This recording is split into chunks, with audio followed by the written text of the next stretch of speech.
ชีวิตไม่ได้เป็นอย่างที่คิดแต่ชีวิตเป็นอย่างที่เราทำขอบคุณครับ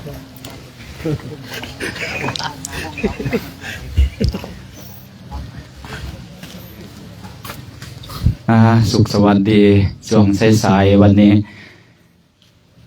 เดี๋ยวสัญญาณระฆังดังขึ้นแล้วเดี๋ยวมีเป็นการบ่งบอกว่าจะมีกิจกรรมอย่างใดอย่างหนึ่งที่เราจะได้ทำกันตอนสายๆวันนี้คือเราจะได้เตรียมตัวกันจาริกไปอีกณสถานที่ใดสถานที่หนึ่งในวันข้างหน้าเดี๋ยวเรามาเตรียมความพร้อมกันเรามาจะมากราบพระไหว้พระกันก่อนที่จะออกเดินทางเดี๋ยวอาราธนานิมนต์เด้อครูบาอาจารย์เดี๋ยวเรามารวมตัวกันสร้างบุญสร้างบารมีกันก่อนที่จะออกเดินทางผู้ที่รับภาระหน้าที่ทำความสะอาดก็ทำความสะอาดไปเดี๋ยวเรามาสร้างบุญกันทั้งนี้เนาะเรามาสวดมนต์ไหว้พระกันน่าจะมาครบกันแล้วเนาะ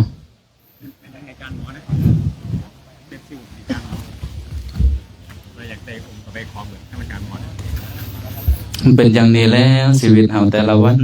นะเข้าสู่ปกติแล้วเนาะกางเต็นท์เก็บเต็นท์นอนไม่ใช่ว่าเก็บแล้วก็นอนกางเต็นท์แล้วก็ดึกๆจากทำกิจวัตรแล้วก็นอนจำวัดกันนะเราเดินไปแต่ละวันก็ภาวนาไปกันนะครับพระคุณเจ้าอย่าไปลมกันอย่าไปสนทนากันเดี๋ยวมันจะเหนื่อยเดินไปภาวนาไปมันเป็นเหมือนหลวงพ่อที่ท่านพูดนั่นแหละเดินไปกาวข้าซ้ายกาวข้างขวาสองกาวมีพระพุทธเจ้าในใจเดี๋ยวเรามาทำวัดสวดมนต์กันดีกว่าเนาะนั่งคุกเข่าขึ้นเราจะกราบพระรัตนตรัยกันเมื่อคงพร้อมกันกราบ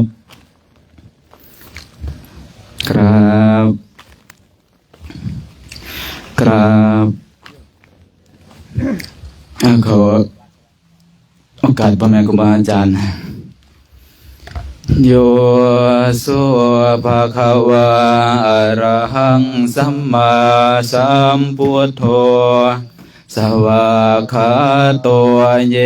นะภะคะวะตาธัมโมสุปฏิปันโนภะคะวะโตสาวกสังโฆ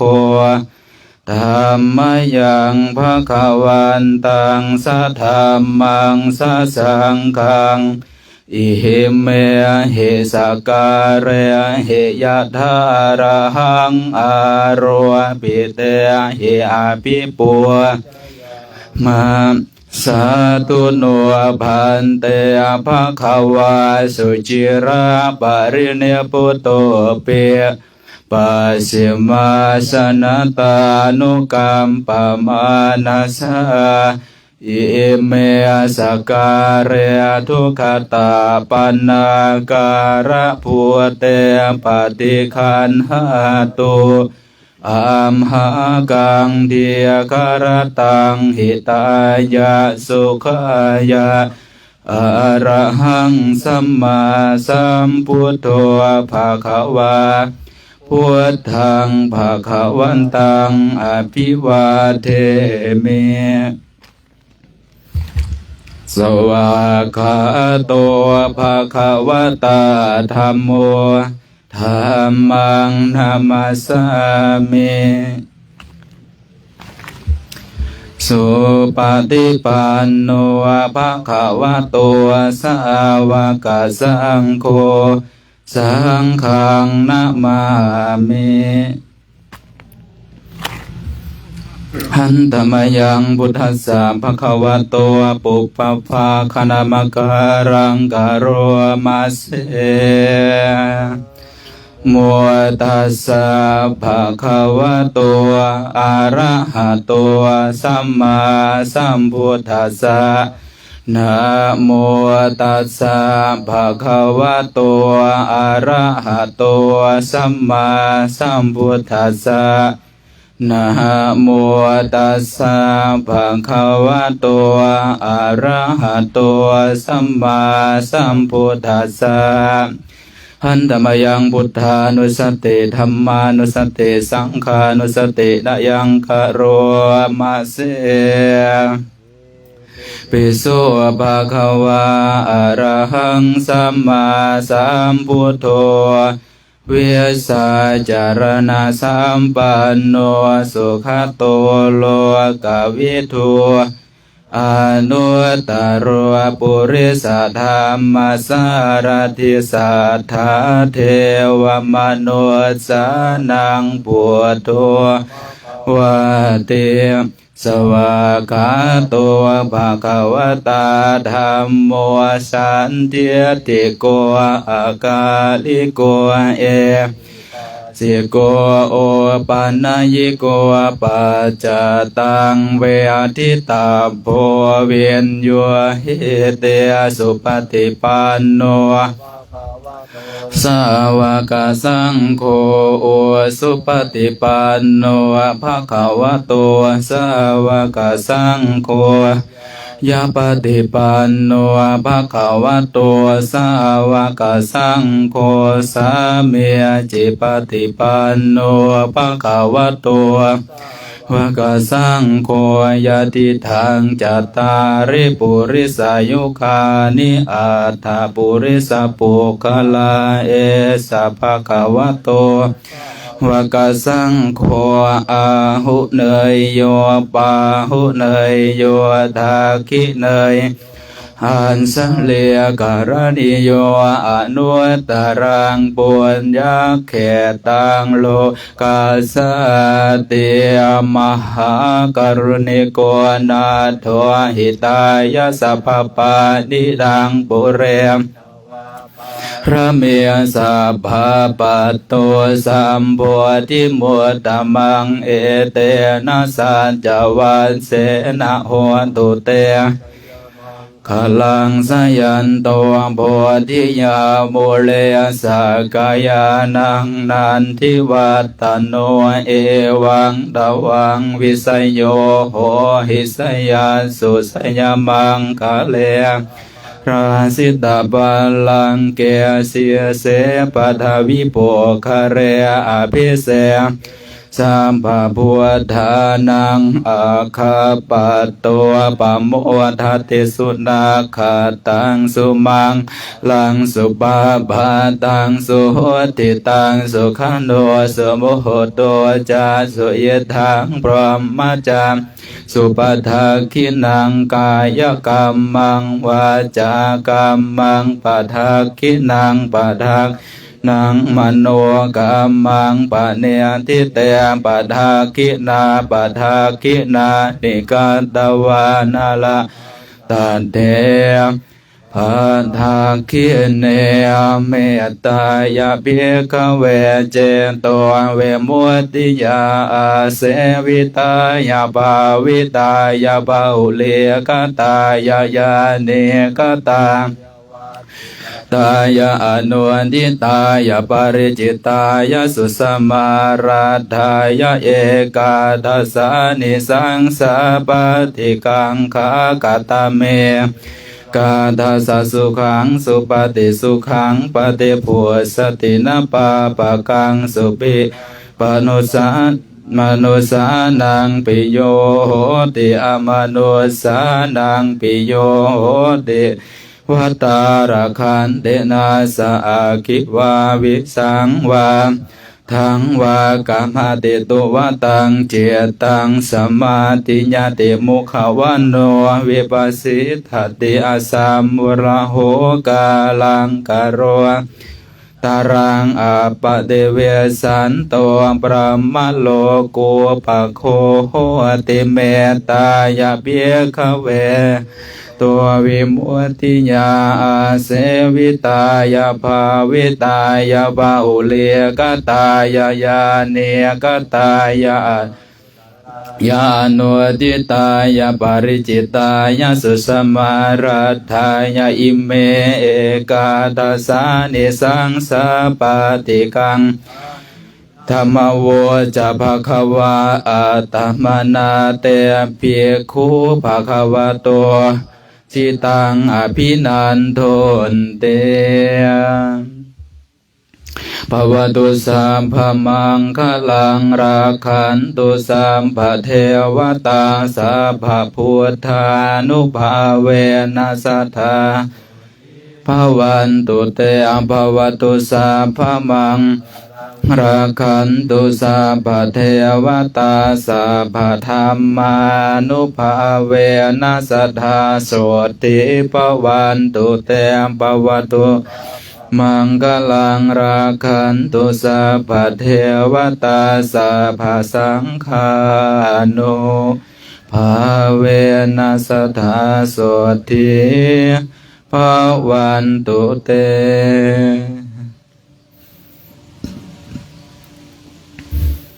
หันตมยังเมตตาปรนังกโรมาเสสัพเพสัตตาอเวราหุนตุขอสัมภาสัตว์ทั้งหลายทั้งปวงที่เป็นเพื่อนทั่วเกิดแก่เจ็บตายด้วยกันทั้งหมดทั้งสิ้นจงเป็นสุขเถิดอย่าได้มีเวรต่อกันและกันเลยอาภยาปัชชาโหนตุจงเป็นสุขเถิดอย่าได้พยาบาทเบียนซึ่งกันและกันเลยอาเนคาโหนตุจงเป็นสุขเถิดอย่าได้มีความทุกข์กายทุกข์ใจเลยสุขีอัตตานังปริหารันตุจงมีแต่ความสุขกายสุขใจรักษาตนให้รอดพ้นจากทุกข์โทษเวรภัยอันตรายทั้งปวงจงทุกข์ทั่วหน้าเถิดกะตังบุญญาพลังไมหังสัพเพภาเกียภวันตุเตขอสัพพสัตว์ทั้งหลายทั้งปวงเหล่านั้นจงเป็นผู้มีส่วนได้เสวยผลบุญที่ข้าพเจ้าทั้งหลายได้บำเพ็ญแล้วนี้เถิด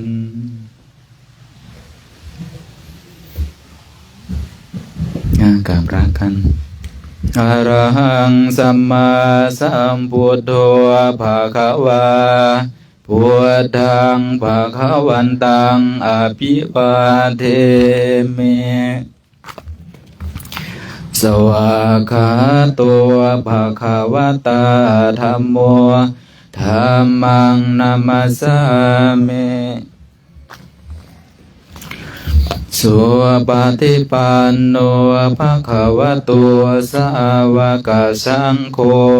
สังฆังนามามิมหาตาเปียตุกรุณังอหังวันทามิกรัวอุปสาจาริยากรุณังอหังวันทามิสาธุนิมนต์ครับเอาสัมภาระขึ้นเดี๋ยวตั้งแถว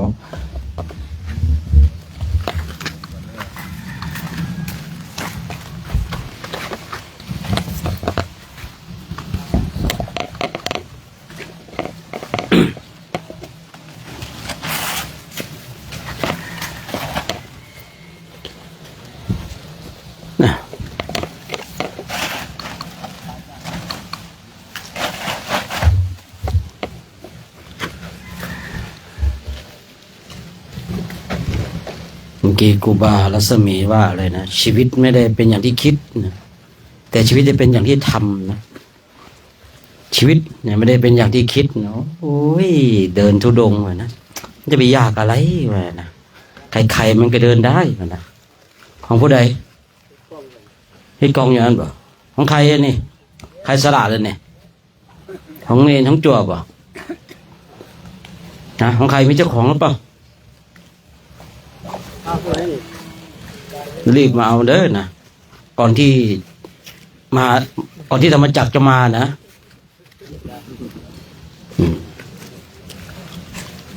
ในบางทีในการที่เรา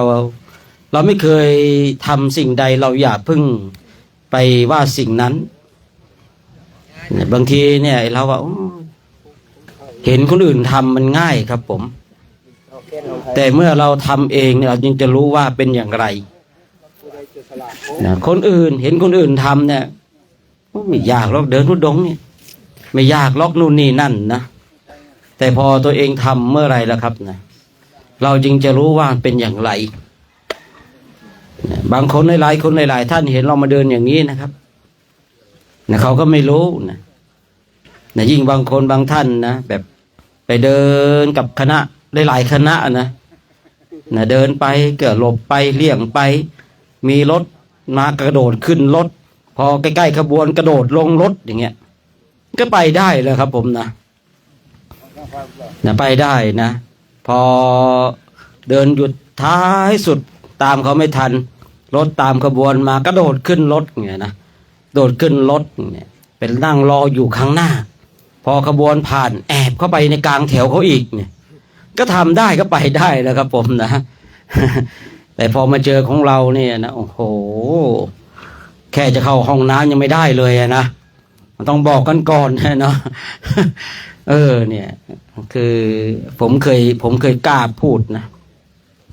ถ้าใครผ่านของโครงการของวัดดอยไปได้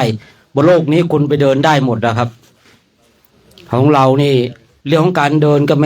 ม่ธรรมดาไม่ใช่ยกตัวเองว่ากลุ่มของตัวเองเก่งแต่ว่าเป็นอย่างนั้นจริงเรื่องของการเดินก็ไม่ใช่ย่อยไม่ยอมแพ้ใครเหมือนกันนะเรื่องของการสวดมนต์กับมีใครบ้างสวดมหาสมัยแปลผมว่าไม่มีนะอย่างมากเขาก็ไม่แปลไอ้แค่บาลีอย่างเดียวก็แย่แล้วนั่งภาวนาเราก็นั่งครับโอ้โหครบเซตเลยครับของเราเนี่ยนะถ้าเป็นมวยก็ครบเครื่องครับหมัดศอกเข่ามาครบเลยนะตอนนี้ครบหรือยังเนี่ยผมเดี๋ยวรอเพื่อนก่อนเพื่อนไปเก็บไปทำความสะอาดห้องน้ำเนาะวันนี้ห้องน้ำทำความสะอาดกันนะเราก็ทำหน้าที่เนาะทำหน้าที่ของเราอย่างดีนะทำหน้าที่ของเราให้ถูกต้องนะครับผมเนาะต่อไปณสถานที่ใดเราก็จะไม่ทิ้งภาระให้คนรุ่นหลังเนาะว่าไงกลุ่มหนึ่งนะคุยอะไรกันอยู่ตรงนั้นปรึกษาหารืออะไรกันเอาจนใดจะเอายังไงกันเคลียร์กันหรือยังอันนี้ก็คงจะพร้อมแล้วเนาะพระเดชพระคุณหลวงพ่อมาแล้วทุกวันนี้ก่อนออกเดินทางเราก็จะได้รับโอวาทจากพระเดชพระคุณหลวงพ่อแล้วก็พระเดชพระคุณหลวงพ่อก็ได้เดินเป็นขวัญกำลังใจให้กับเราท่านทั้งหลายกันเนาะ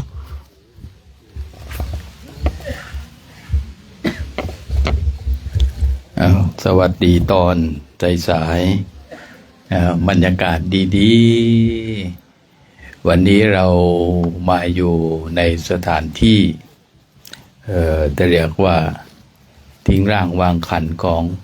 เพื่อนมนุษย์ด้วยกันแล้วว่าตายนั่นเองเนี่ยเราก็จะเห็นความจริงอีกอย่างนึงก็คือว่า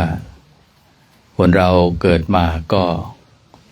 ไม่เที่ยงแท้แน่นอนนะว่าเกิดมาต้องตายนะต้องตายต้องพัดพรากจากของรักของชอบใจอันนี้ถือว่าเป็นเรื่องปกติธรรมดาของการเกิดมาในโลกนี้เพราะว่า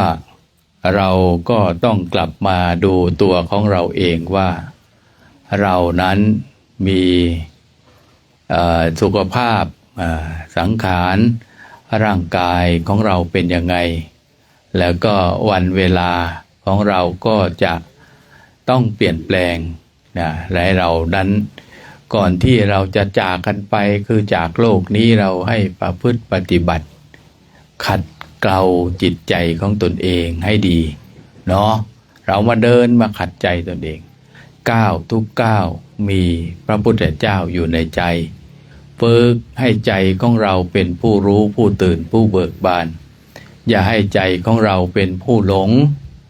งอารมณ์ที่คนเราในโลกนี้ติดยึดเพราะหลงอารมณ์พอใจในอารมณ์นะวันนี้ก็คงถวายไว้เพียงเท่านี้ให้ท่านทั้งหลายได้มีความเจริญในธรรมกันทุกรูปทุกองค์ทุกท่านด้วยเถิด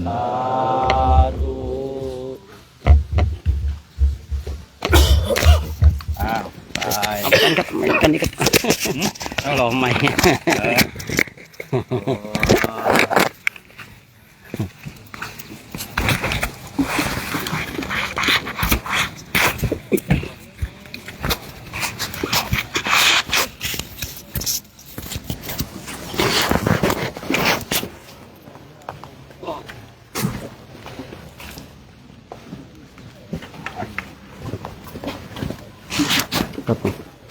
สาธุสาธุ เอากลุ่มไหนโอ้ยกลุ่มท้องขึ้นหน้าเลยขึ้นหมดเลย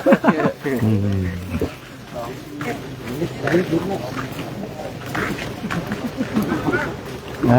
วัสดีกันออกทางนี้ออกนี้ออกประตูนี้สาธุ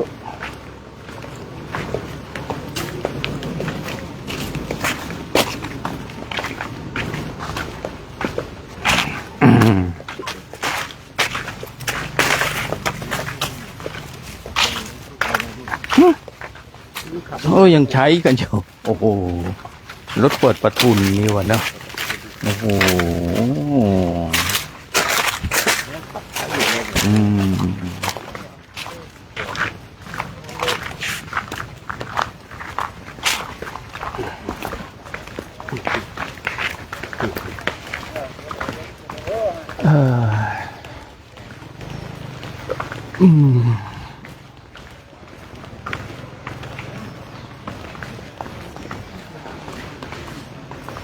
วันนี้ก็ได้พบกับผู้ที่มาขายตรงให้ความหวังที่ป่าช้ามันก็ขัดแย้งเหมือนกันนะที่คนจะตายยังจะมาขายถ้าตายก่อนมันไม่ได้ถูกหวยเนาะก็เลยไม่ต้องซื้อไปเดินทาง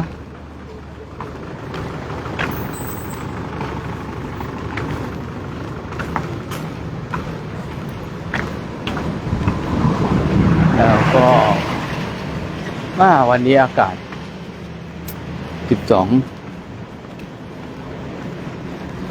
11 องศาที่เมืองลีโอ้คำว่าลีลับอากาศดีจัง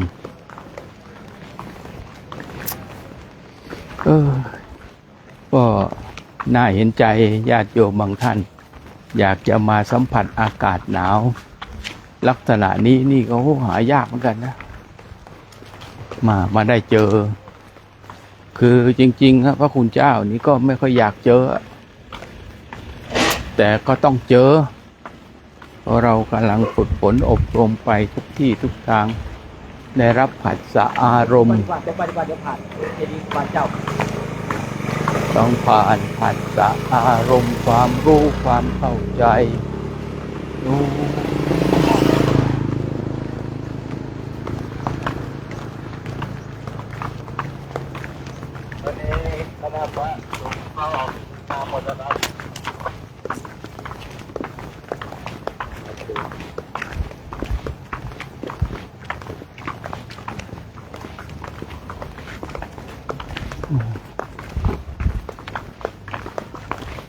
ได้สัมผัสอากาศฝึกใจเนาะฝึกใจร่างกายแข็งแรงจิตใจดีงามโอ้โหรุ่งเรืองยิ่งขึ้นไปความรู้สึกนึกคิด มื่อจิตของเรา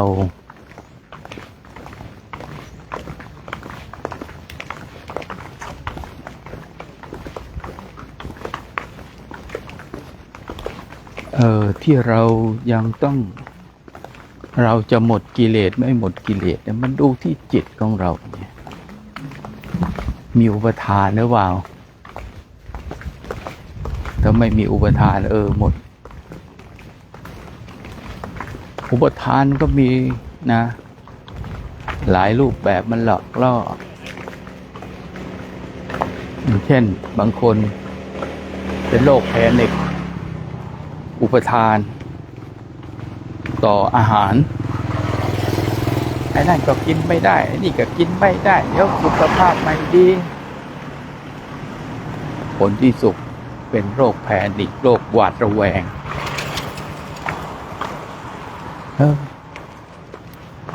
โรคหวาดระแวงเรื่องอาหารในยุคนี้มันน่าจะหมดไปเนาะเพราะว่าอาหารมันสมบูรณ์แต่กังวลเกินไปก็เลยเป็นแพนิคกันเพราะทุกข์วิตกกังวลอะไรกันไปหลายอย่างชีวิตมันก็เลยเป็นอย่างนี้เป็นอย่างนี้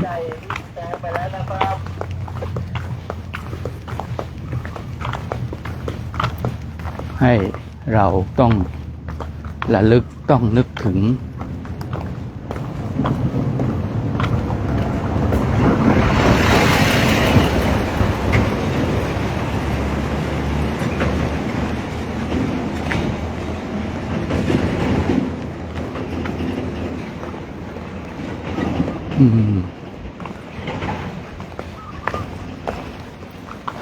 ต้องระลึกต้องคิดต้องไต่ต้องตองบอกให้เราทุกๆคนพิจารณาปฏิบัติมันยังละอุปทานไม่ได้ก็มันเบาๆมีสติสัมปชัญญะบ่อยๆก็จะมีการละอุปทานได้ง่ายไม่ต้องไป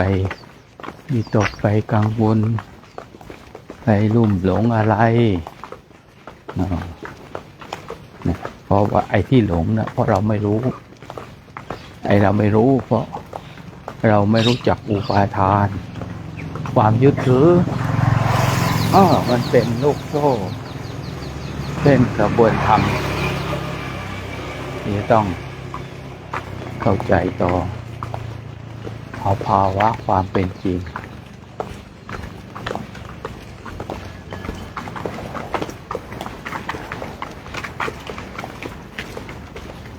เราจะออกจากโลกเราจะอยู่ในโลกแต่ก็ปฏิบัติไปงี้แหละไปเรื่อยๆบารมีแก่กล้าแล้วก็ออกหมดแหละ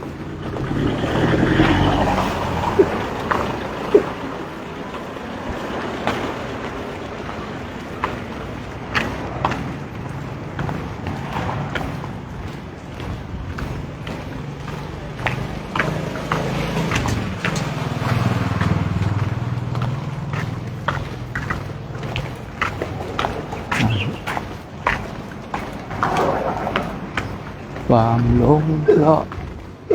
ไม่รู้สิ่ง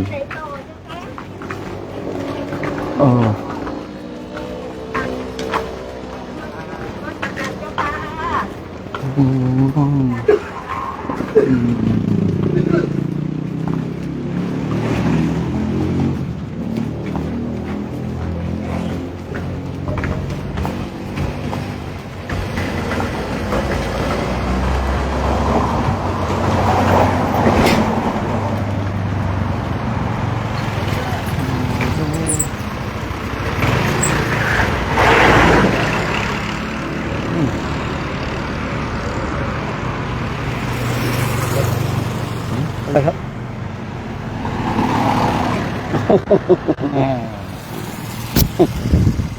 นิดหน่อยเจาะยางซะแล้ว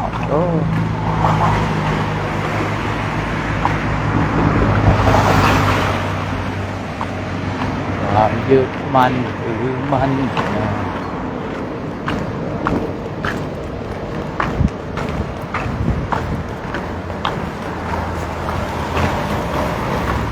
ญาติโยมที่อยู่ทางบ้านที่ได้ติดตามนี้ก็ให้สวดกับมหาสมัยบ่อยๆนะถ้าสวดมหาสมัยบ่อยๆเนี่ยท่านเทวดาเขาก็บอกแล้วว่าบุคคลที่ถึงพระรัตนตรัยถึงพระพุทธเจ้าตายไปไม่สูญเปล่าไม่ไปอบายสวดกับที่วัดเนี่ยใครไม่มีหนังสือก็เดี๋ยวให้พระเขาส่งไปให้ตอนนี้กำลังพิมพ์อยู่อันหมดเนาะใครอยากจะร่วมพิมพ์ก็ได้นะปัญญาเพราะว่าพิมพ์หนังสือธรรมะจะแตกต่างสองอย่างอย่างคือว่าไอ้หนังสือทำวัดนี่จะใช้ทุกวัดใช้ทุกวันนะใช้เช้าใช้หยิบเอามาสวดมนต์เมื่อใดก็ใช้ให้มันนั้นหนังสือธรรมะนี่อ่านจบแล้วเก็บเลยใครจะมาอ่านรอบสองนี่ยากมากถ้าพิมพ์หนังสือให้เป็นหนังสือทำวัดดีที่สุด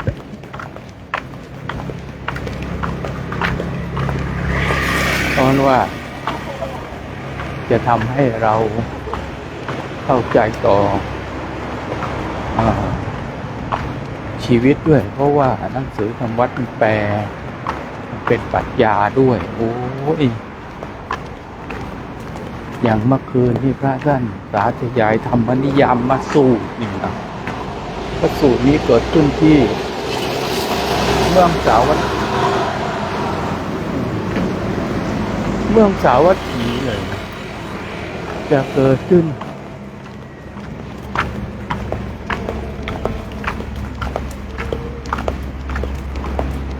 แสดงเรื่องเหตุ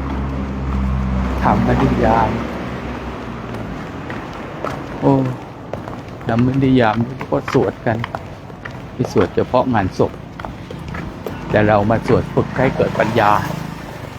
ก็ดีเหมือนกัน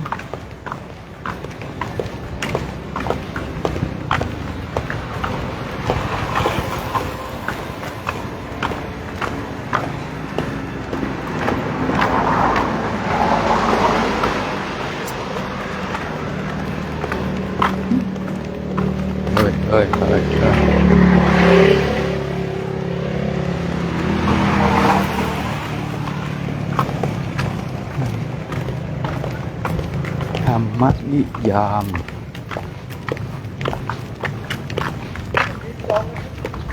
เขาถาม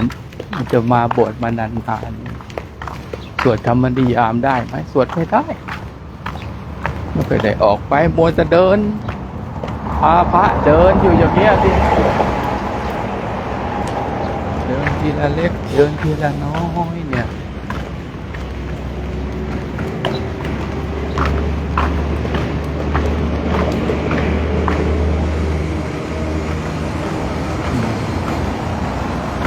พระฝึกอยู่ก็เลยสวดไม่เป็นแม้แต่คนที่นิมนต์ไปสวดมนต์ที่บ้านนี่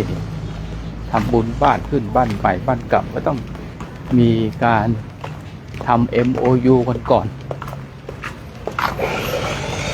ตกลงกันก่อนว่าจะ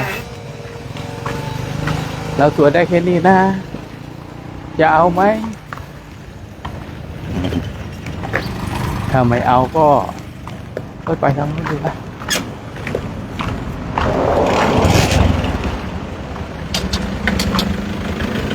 ถ้าไม่เอาก็ไม่ไป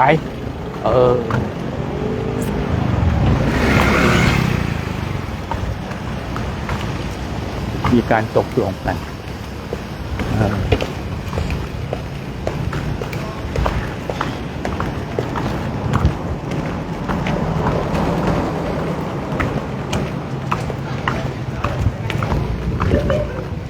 เพราะว่าต้องมีการตกลงเซ็นสัญญา MOU โอ้โหเหมือนกันของพระเนี่ยมันไม่งั้นมันทำไม่ได้เดี๋ยวว่าทำไมสวดบทนั้นบทนี้พอดีชอบสวดที่เป็นให้ปรัชญาให้ความคิดเนาะ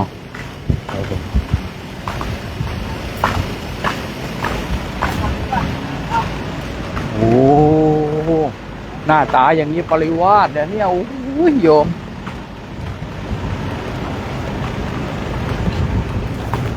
หน้าตาอย่างเงี้ยไปปริวาสนะ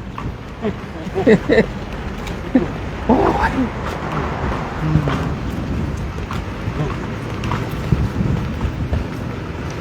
พอดีไหมยืนไหวครูบาเขาหน่อย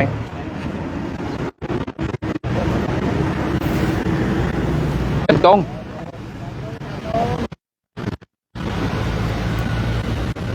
มันก็พอดีมั้ง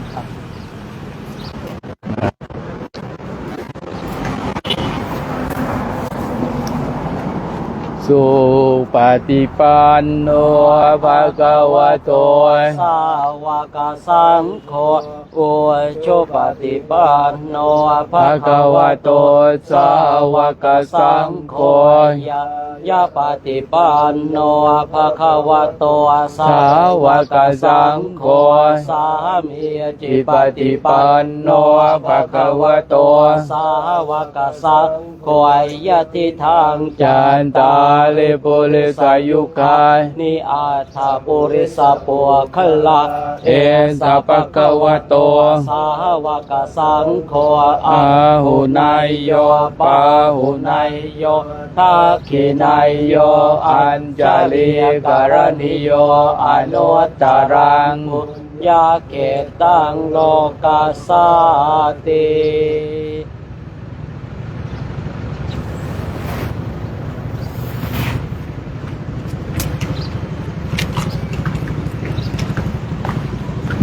ไฟแดงพอดีไป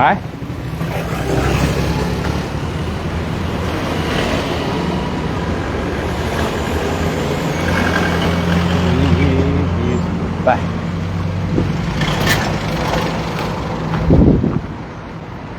ทางโน้นเดินสะดวกดิ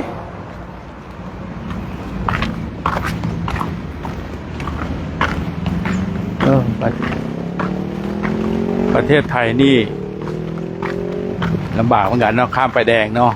อินเดียนี่เจ้าหน้าที่ตำรวจโอ้ยคนเขากันให้ดีจ้ะไป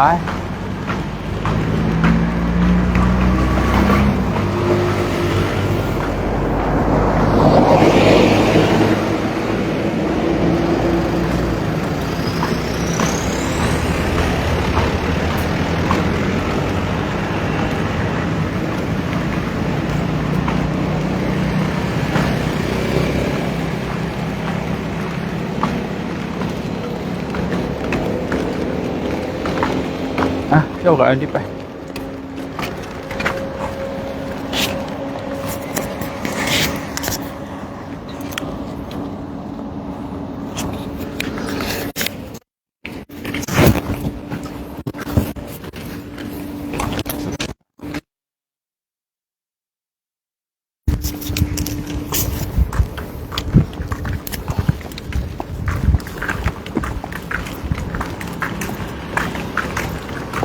เมื่อสักครู่นี้เราก็ได้ยินได้ฟังพระเดชพระคุณหลวงพ่อ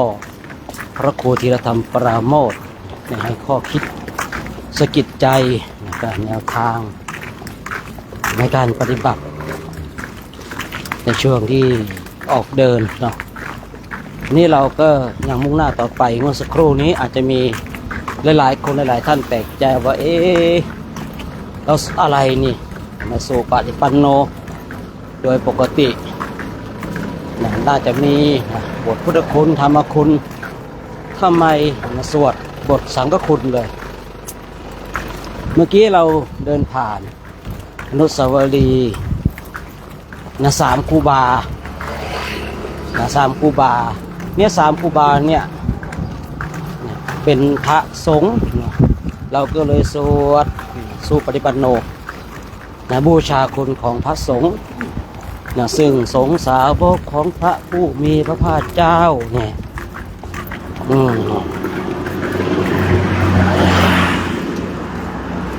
เลยสวดสุปฏิปันโนบางคนบางท่านเอ๊ะกันอีท่าไหนนี่คือบางคนไม่เข้าใจ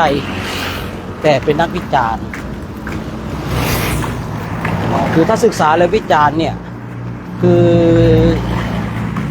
ได้ประโยชน์นะคือถ้าศึกษาแล้วเป็นนักวิจารณ์เนี่ยผู้ฟังได้ประโยชน์แต่ถ้าไม่ได้ศึกษาแต่เป็นนักวิจารณ์เช่นแต่บางคนบางท่านเนี่ยอ้าวอยู่ดีๆก็สุปฏิปันโนเลยทำไมนี่ทำไมต้องมีสุปฏิปันโนไม่เคยได้ยินให้ฟังนี่เราสวดบูชาคุณของพระสงฆ์เพราะว่าเมื่อกี้เราเดินผ่านอนุสาวรีย์3ครูบาเมื่อเราเดินผ่านอนุสาวรีย์3ครูบาเราก็ระลึกนึกถึงสงฆ์สาวกของพระพุทธเจ้าคือครูบาเจ้าศรีวิชัยครูบาเจ้าเขาปีครูบาชัยวงศาหนึ่งหรือเปล่าครับครูบาชัยวงศานะเนี่ยเมื่อกี้ที่เราสวดเมื่อกี้เนี่ยสวดบูชาคุณของครูบา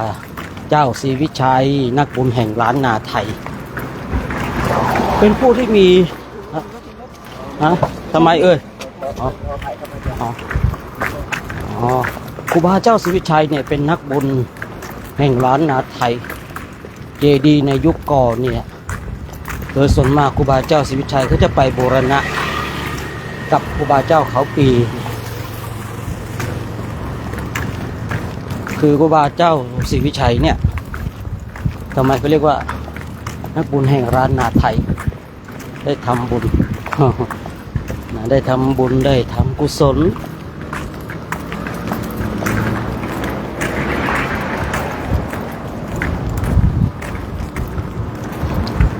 เราก็เลยสวดบทพุทธคุณขอประทานอภัยสวดบทสังฆคุณเนาะบูชา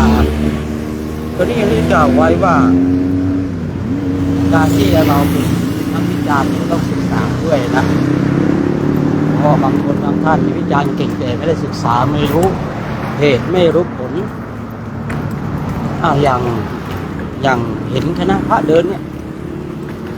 พระมาเดินอะไรกันตามถนนหนทางเนาะคนอยู่ตามถนนหนทางเราเดิน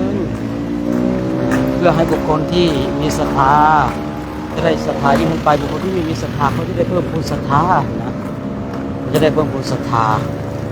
ให้ตั้งมั่นในการเดินของเราเนี่ยพระเราเนี่ยต้องศึกษาได้ต้องรู้จักทั้งความสงบและความวุ่นวายของสถานที่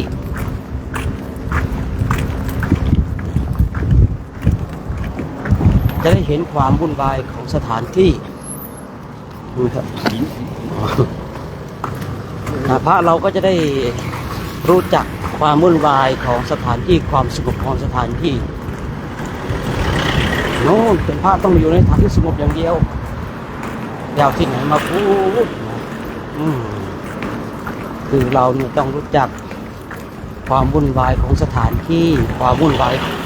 ของจิตใจเนี่ยเราต้องรู้จักความสงบของสถานที่ความสงบของจิตใจเมื่อเรารู้จักแล้วเราก็จะเข้าใจ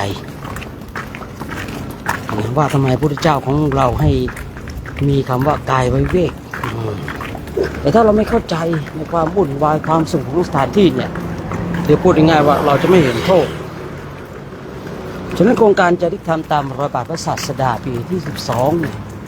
ซึ่งนำโดยพระเดชพระคุณหลวงพ่อเนี่ยที่เราเดินนำอยู่เนี่ยได้นำพาคณะพระราชสงฆ์ออกจาริกธุดงค์ในประเทศไทยเดือนกุมภาก็จะไปต่อที่ประเทศอินเดียและเนปาลรวมๆแล้วก็จาริกกันนี่ประมาณ 4-5 เดือนโดยประมาณก็เป็นโอกาสญาติโยม จะได้ฝากบุญฝากกุศลไว้ ใครสนใจเรื่องของการทำบุญก็ดูในช่องทางไหนก็ติดต่อในช่องทางนั่นก็แล้วกันเนาะเดี๋ยวจะหาว่าไม่บอกเลยนะแต่บางคนบางท่านก็ทำอยู่เนาะคือญาติโยมดูในช่องทางใดยอดโยมก็ติดต่อในช่องทางนั้นก็แล้วกันเพราะว่าณเวลานี้เนี่ยเราได้ไลฟ์สดมา4 ช่องทางด้วยกันญาติโยมสนใจหรือสอบถามรายละเอียดอะไรยังไงก็ญาติโยมดูในช่องทางไหนก็สอบถามในช่องทางนั้นอยู่คณะแอดมิน จริงก็คณะพระของเรานี่แหละเนาะแต่ก็บอกว่าคณะแอดมิน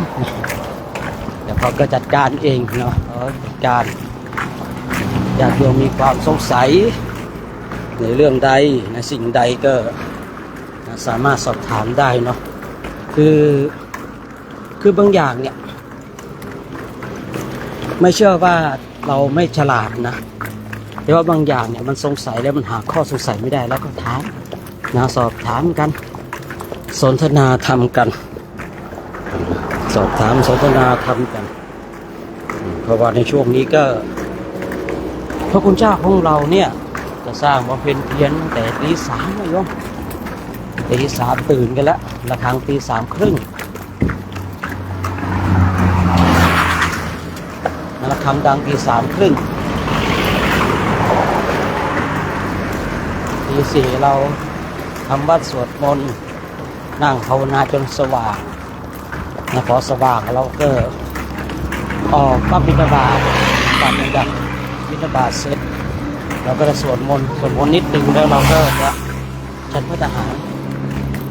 ารเสร็จเราก็จะออกเดินแบบเนี้ยเมื่อเดินไปเดินไปหมดกำลังแม่รถก็ยังเติมน้ำมันเลยเนาะแล้วเครื่องจักรนะขับไปเนี่ยน้ำมันใครเยอะก็ไปได้ไกลใช่หรือเปล่าน้ำมันในถังใครน้อยก็ไปได้ใกล้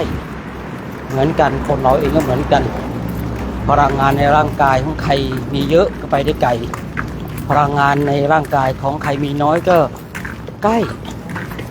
นะก็ใกล้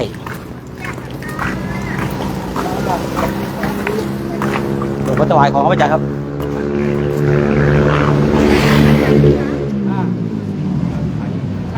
ที่ถวายองค์นี้เลยถวายหลวงพ่อเลยนั่นนะถวายหลวงพ่อเลยนั่นนะ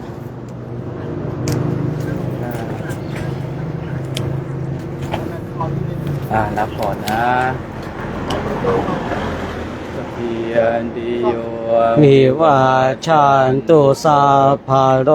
โคววินาสตุมาเตภวัตวันตรายโยสุขีธิคายุโกภาวะอภิวาทนาสีเลียสาเนียจักบัวทาปัจจายยินโอจาตาโรธา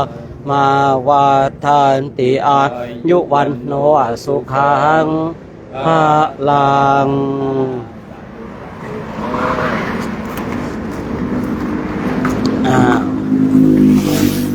เราก็กำลังคุยเรื่องกำลังพอดีเลยโยมถวายแก้วสารพัดนึกพอดีเลยนะกลับมาต่อเรื่องของเราเมื่อกี้อุปมาว่ารถเนี่ยในถังของใครมีน้ำมันมากก็ไปได้ไกลในถังของใครมีน้ำมันน้อยก็ไปได้ใกล้นี่ขนาดเครื่องจักรนะเป็นฝีมือของมนุษย์ที่สร้างขึ้นมาแล้วมนุษย์เราคนเราเนี่ยเหมือนกันพลังงานในร่างกายเนี่ยมีมากก็เดินได้ไกลพลังงานในร่างกายมีน้อยก็เดินได้น้อยนี่เราเดินไปเนี่ยพลังหมดเราก็ต้องแวะเติมพลังกันเลยแวะเติมพลังนี่เมื่อกี้ญาติโยมถวายปัจจัยมาเนี่ยนี่แหละคือจะกลับกลายเป็นพลังให้กับพระคุณเจ้าของเราเมื่อพระคุณเจ้าเนี่ยได้ดื่มน้ำปานะแล้วมีกำลังแล้วเพิ่มพลังก็เดินต่อเดินจนไปถึงที่พักของเราในแต่ละวันการจาริกของเราการเดินของเราไม่แน่นอนว่ากี่กิโลเมื่อวานก็18 กิโล เอาพระหน้าดำแต่ไม่กำเครียดแล้วตอนนี้แดดก็แรงอยู่เหมือนกันเนาะถ้าใครติดตามตั้งแต่อยู่วัดดอยเทพนิมิตรนี่ก็แดดถึงกันหน้าขาวใสนะแต่ช่วงนี้ก็เริ่ม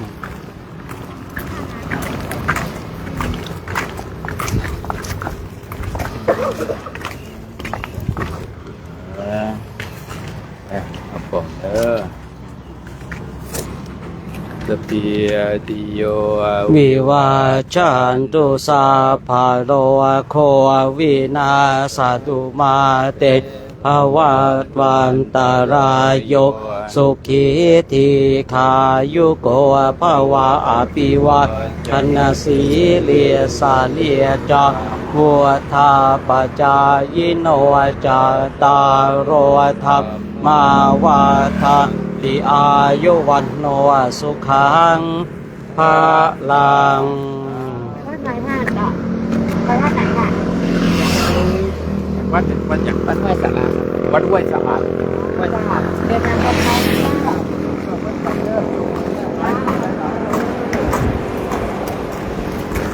โอ้สงสัยจะไม่จบแล้ววันนี้นะ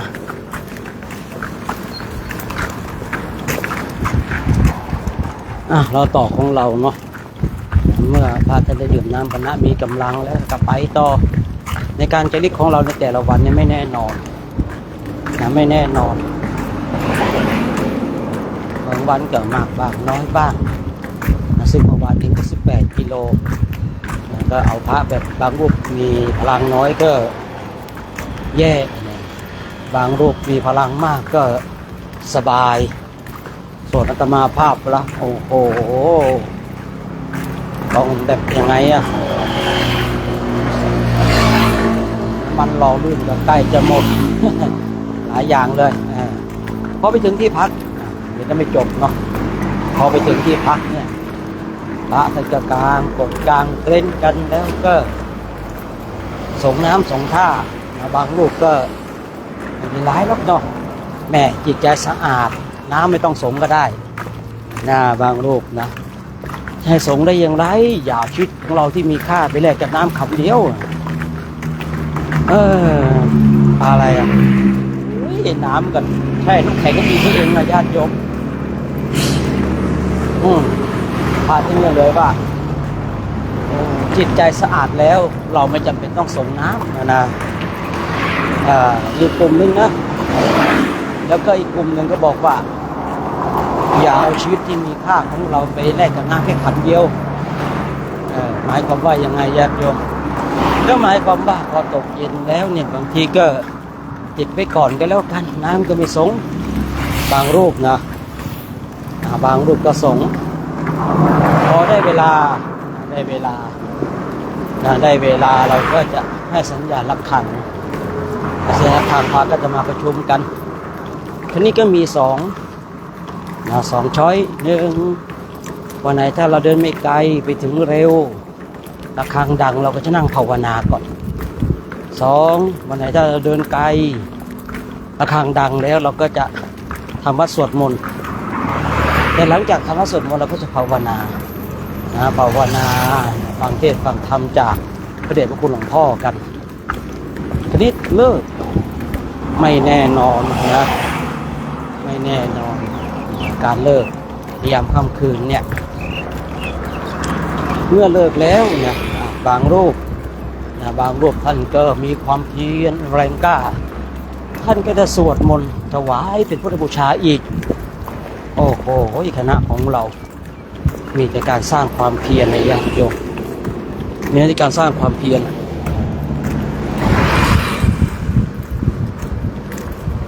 มีการสร้างความเพียรกันอยู่ตลอดเวลาเลย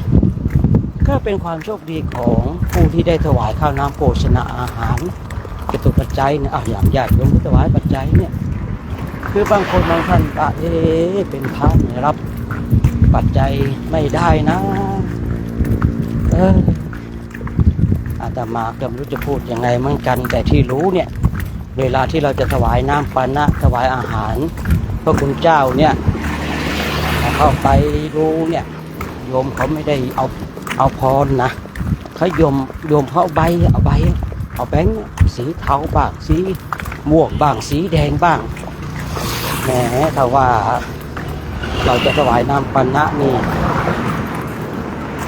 โยมเขาก็เอาบุญแล้วกันนะไม่เก็บแบบนี้เราก็ไม่น่าจับใช่หรือเปล่าเนาะ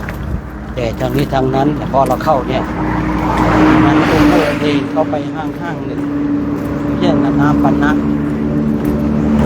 พวก15,000นะ15,000เนี่ยได้6 วัน7 วันนะเมื่อวานให้ไปอีก 3,000นี่แล้วก็ให้ไปดูกาแฟซองอีก 2,000เดินมากี่วันนะญาติโยมเดินมาไม่กี่วันเนี่ยที่จำได้นะ20,000ไปแล้วนามปันนะถ้าที่จำได้นะแล้วค่าอยู่ค่ายายหลายอย่างเลยฉะนั้นญาติโยมทุกคนทุกท่านเนาะก็ร่วมอนุโมทนาบุญกับพระสงฆ์องค์พระเจ้าที่ท่านได้บำเพ็ญเพียรกันเราก็บำเพ็ญเพียรสร้างเพจสร้างปัจจัยสร้างสวรรค์สมบัติสร้างนิพพานสมบัติให้เกิดขึ้นกับตัวของเราเองเรามีโอกาสเราก็ค้นขวายกันไปตามกำลังเพราะว่าโครงการจาริกทำตามระดับพระศาสดาเนี่ยคือเราต้องก้าวต่อไปจนถึงประเทศอินเดียและเนปาลวงเล็บถ้ามันมีเหตุการณ์อะไรเปลี่ยนแปลงหรือว่าแบบโควิดลงกระทันหันอย่างสมัยก่อนนู้นนะเพราะว่าของเราเนี่ยขาดช่วงไป2 ปีเพราะว่าช่วงนั้นเนี่ยโควิดลงแล้วก็ทำให้คือทุกคนเดือดร้อนทุกหย่อมย่าเลยเนาะฉะนั้นเนี่ยเราต้องก้าวต่อไปขับเคลื่อนต่อไปให้ถึงจุดหมายปลายทางคือกราบสังเวชนียสถานทั้ง4ที่ประเทศอินเดียและเนปาลญาติโยมทุกคนทุกท่านมาร่วมอนุโมทนาบุญกันมาร่วมอนุโมทนาบุญกุศลกันตามกำลังที่ญาติโยมจะทำได้เพราะว่าการที่เราได้มีโอกาสเกิดมาพบเจอพุทธศาสนานี่เป็นความโชคดีของเราเลยยิ่งถ้าเรามีศรัทธามันยิ่งโชคดีไปใหญ่เลยเนาะ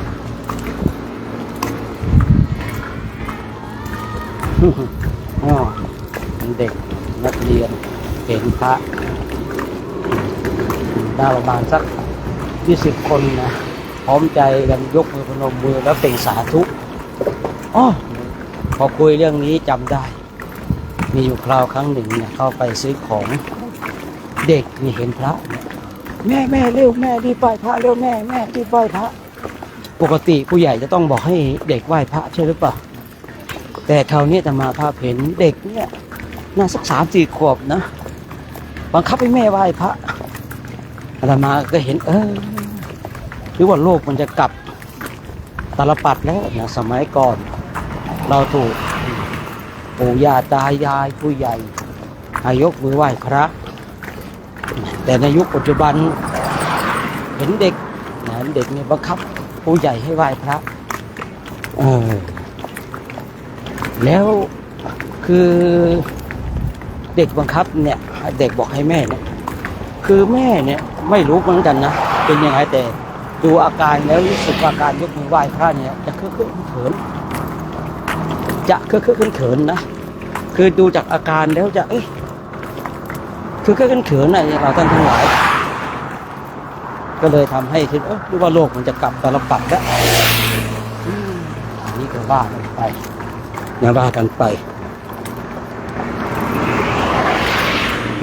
ตามเหตุตามปัจจัยเนาะญาติโยมทุกคนทุกท่านเนาะก็ขออนุโมทนากับทุกคอมเมนต์เนาะอนุโมทนากับการคอมเมนต์ช่วยกันกดหัวใจกดดาวกดไลค์นะเรามาช่วยกันสร้างสรรค์สิ่งที่ดีๆคือสมาภาพเองเนาะคือที่เคยไลฟ์สดมาเนี่ยช่วงในพรรษาเนี่ยทำพาสวดบทธรรมจักรพานั่งสมาธิว่าตราบใดก็ตามท่านมีคนดูแค่คนเดียวก็ไลฟ์ไปไลฟ์ไปเพราะอะไร 1 คน1ความหมาย1 คน1ศรัทธา1 คนสามารถหล่อหลอมเข้าสู่อริยมรรคอริยผลได้1 คน1ความหมาย1 คน1ศรัทธา1 คน1อริยมรรคอริยผลมีความคิดเช่นนี้นะเพราะว่าเราเลยเปิดโอกาสไปเนี่ยอย่างญาติโยมเข้ามาร่วมกันเนี่ยร่วมกันอนุโมทนาสาธุเนี่ยโอ้ก็ขอโมทนาเนาะเป็นญาติโยมเนี่ยบางทีนะคือของเราเนี่ยจะไล่กัน4 ช่วงหรือเปล่าเดี๋ยวนับก่อนนะช่วงตี 3ก่อนฉันก่อนเดินถึงทำวัด6 ครั้งเลยเนาะโอ้วันหนึ่ง6 รอบเลยนะก็คนดูเกิดมากบางน้อยบางก็นี่เราก็ว่ากันไปนะเราก็ว่ากันไปมากบางน้อยบ้างนะตามกำลังไปเนาะตามกำลังไปจุดนี้เนาะ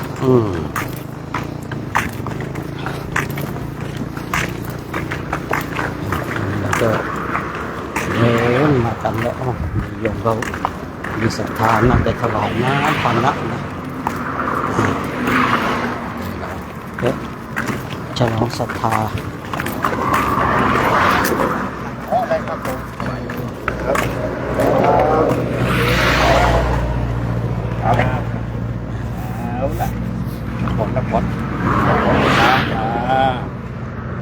ตะเพียนิโย วิวาชาโสสะภาโรโควินาสตุมาเตภวาบันตารายโยสุขิธิขายุโกภวะอภิวาทนาสิริสานิจังวุฒาปจายโนจตารโรธรรมาวัฏติอายุวันโนสุขังภาลังสาธุโชคดีหลายๆเนอะเดี๋ยวยกขึ้นรถเนาะเดี๋ยวไปที่เดียวกันเนาะเดี๋ยวไปถวายตอนที่ท่านพักนะบอกยังวออยู่ตรงใครบอกหรือยัง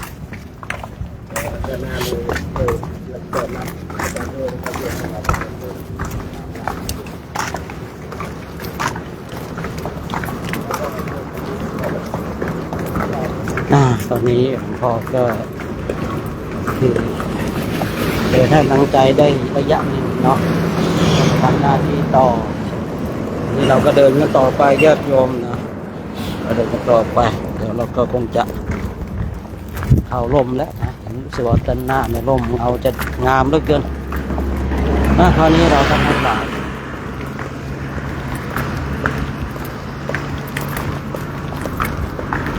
เมื่อกี้เราก็หยุดให้พ่อเดียวมีศรัทธาถวายน้ำเราก็ถวายแล้วก็ให้พรบางคนจะบอกว่าไม่ต้องก็เมื่อวานเนาะเมื่อวานนี่แหละตอนนี้เราก็เดินสบายอากาศดีๆนะไม่ร้อนไม่หนาวตอนนี้นะพอเราเดินเนาะก็ยังช่วงเช้าอยู่มันก็เลยไม่ร้อนไม่หนาว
ยเข้าลมหนาวเลยญาติโยม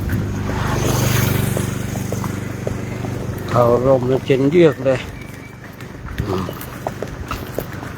สองข้างทางทางนี้ก็ยังเป็นเส้นนี้จะเป็นเส้นทางแบบคือธรรมชาติสวยตอนนี้เราก็เดินออกจากเขตอำเภอลีแล้วนะในตัวอำเภอลีแล้วอันนี้เราก็จะเลาะไปตามเส้นทางชนบทนะไม่รู้จะเป็นยังไงบ้างก็ไม่รู้นะมีโยมท่านหนึ่งท่านอยู่ที่บ้านพงนะว่าโอ้เส้นทางนี้ธรรมชาตินะทางธรรมชาติเดินสบายสบายหมู่บ้านคนก็พอมีอยู่พอดีว่าหมู่บ้านคนก็พอมีอยู่ก็สบายเนาะก็สบายอย่างน้อยๆได้มาลูกกระซองก็อยู่ได้แล้วมาลูกกระซองนี่ก็อยู่ได้แล้วขับเคลื่อนไปได้แล้วแต่ถามว่าเพียงพอไหมกับพลังงานที่ใช้ไม่เพียงพอหรอกเนาะแต่ก็ทำไงได้อะทำไงได้นะวาสนามีเท่านั้นคือมันเกี่ยวกับทานบารมีท่านทั้งหลายเกี่ยวกับทานบารมีก็พูดเลยเราก็ต้องขยันการให้ทานน้อยในชาตินี้เราอาจจะขัดสนหลายอย่างเหลือเกินชาตินี้เราก็ถือว่าเป็นชาติของการสร้างบารมีและการใช้กรรมวิบากในอดีตจะเป็นคนจะหนีเองเนี่ยเนาะในชาติปัจจุบันก็เลยลำบากนิดนึงนะญาติโยมเองก็เหมือนกันนะถ้าอยากเป็นคนมั่งมีก็ให้ทานถ้าอยากเป็นคนมีมั่งไม่มีมั่งก็ให้ทานบ้างไม่ให้บ้างถ้าเป็นบุคคลที่ไม่อยากมีก็ไม่ต้องให้ทานง่ายๆไม่ต้องไปคิดอะไรมากนะถ้าอยากเป็นคนที่มั่งมีเราก็ต้องให้ทานถ้าอยากเป็นคนมีมั่งไม่มีมั่งก็ให้ทานบ้างไม่ให้บ้างเนี่ยถ้าเราอยากจะเป็นคนที่ไม่มีเลยก็ไม่ต้องให้ทานกะง่ายๆไม่ต้องคิดซับซ้อนซ่อนเงื่อนอะไรมากมายเลยนะแค่คิดง่ายๆตรงนี้ก็ง่ายแล้วนะก็ง่ายแล้วเพราะว่าบางคนนี่คือบางคนไม่มั่งมีเลยนะจับอะไรก็เป็นเงินเป็นทองอะไรก็มีสารพัดเลยโอ้แล้วเดินมานานยังไหมเนี่ยเดินมากี่กิโลแล้วเนี่ยฮะไม่ป่าช้างามแท้ใช่เหรอไม่ใช่ไม่ถึง6 ล็อกกิโลฮะ4 โล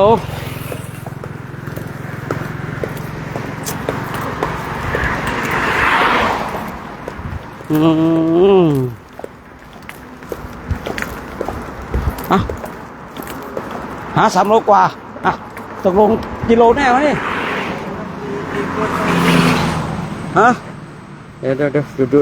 ย้อนกลับไปกิโลเดี๋ยวก่อนโอ้3 โลอยู่เลยอ่ะ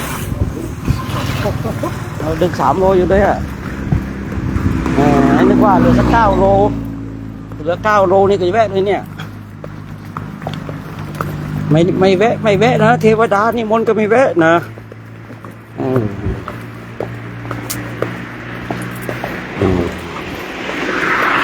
ย้อนกลับมาเรื่องของเราเนาะ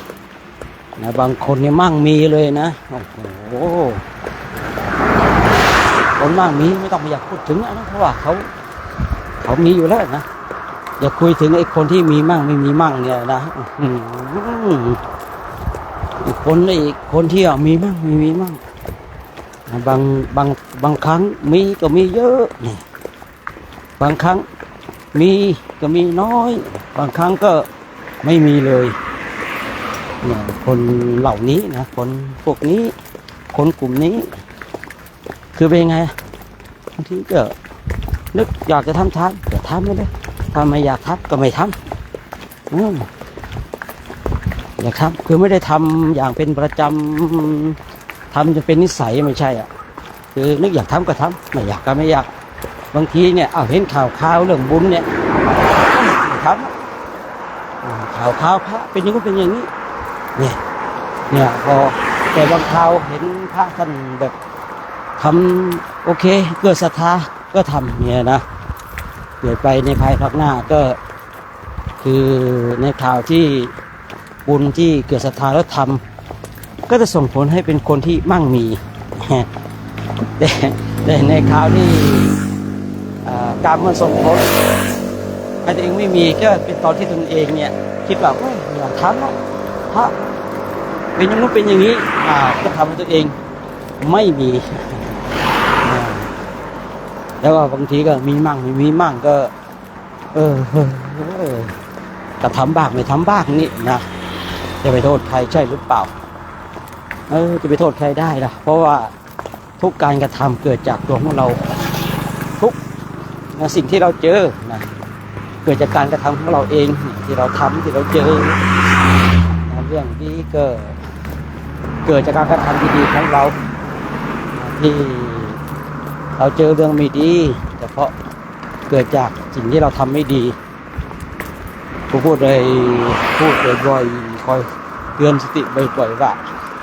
ก่อนจะคิดก่อนจะทำอะไรให้คิดถึงผลลัพธ์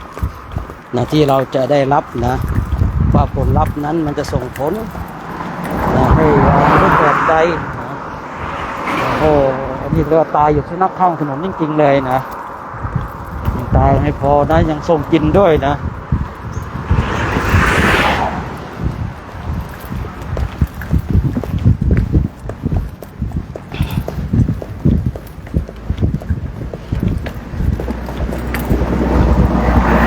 เมื่อกี้ก็ถึงป่าช้าสวยเป็นอารมมณียสถานสำหรับพระสำหรับนักบวชเรียกว่าอารมมณียสถานนี่คือสถานที่เหมาะมันเจริญหูเจริญตาเนี่ยคือป่าช้าเนี่ยถือว่าเป็นอารมมณียสถานสำหรับพระเราเพราะว่าไปพักแล้วมันสงบเงียบสงัดสบายนะสมัยก่อนมีโยมอยู่ท่านหนึ่งที่ตายคอยขับรถให้นะหลายปีแล้วนะทีนี้นี่เดินทางไปไหนแวะนอนป่าช้าถ้ามีรถนะเอารถไปโยมขับรถเนี่ยแวะนอนป่าช้าแวะอะไรกันแวะนอนป่าช้าคนนี้คนเรามันจะมีเพื่อนใช่หรือเปล่าบางทีเพื่อนเขาก็ถามเฮ้ยมึงอยู่ไหนอะอยู่ป่าเฮลเป็นเนื้อเรียกป่าเฮลเนาะอยู่ป่าเฮลอะไรก็ถามโทรมาแต่ก็อยู่ที่ป่าเฮลแล้วเลยเพื่อนเขาก็เลยถามนี่มึงเป็นไรเนี่ยกูชอบอะไรป่าเฮลนักหนากูไม่ได้ชอบหรอกพระเรียกอาจารย์กูดิแหมรีสอร์ทวัดก็ไม่ไปนะเข้าไปป่าช้าคือเข้าป่าช้าเนี่ยบางทีนะสมัยก่อนคือเราพักในป่าช้าให้มันโอเคทุกอย่างอะแต่ยุคปัจจุบันนี่มันไม่โอซะละเพราะอะไรล่ะเพราะช่วงอาตมาภาพที่ออกใจนิดเดียวนะบางทีเนี่ยพอเราเข้าป่าช้าปุ๊บเราต้องไปตรวจสำรวจดูก่อนว่ามันมีวัตถุใดสิ่งใดสิ่งหนึ่งที่มันล่อแหลมต่ออันตรายหรือเปล่าเนี่ยนะถ้ามาเจอเราจะอยู่ไม่ได้แล้วเราเจอเป็นที่มั่วสุมในยามค่ำคืนเราก็ต้องออกไปต่อสมัยก่อนป่าช้านี่เป็นอารมณ์มณียสถานที่ติดนะ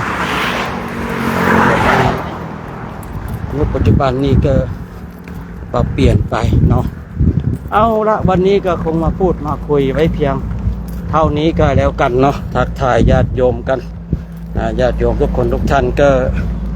ตามให้กำลังใจตามอนุโมทนาบุญกันเนาะนั่นก็ขอสมมติยุติไว้เพียงเท่านี้เด้อโชคดีมีชัยกันนะ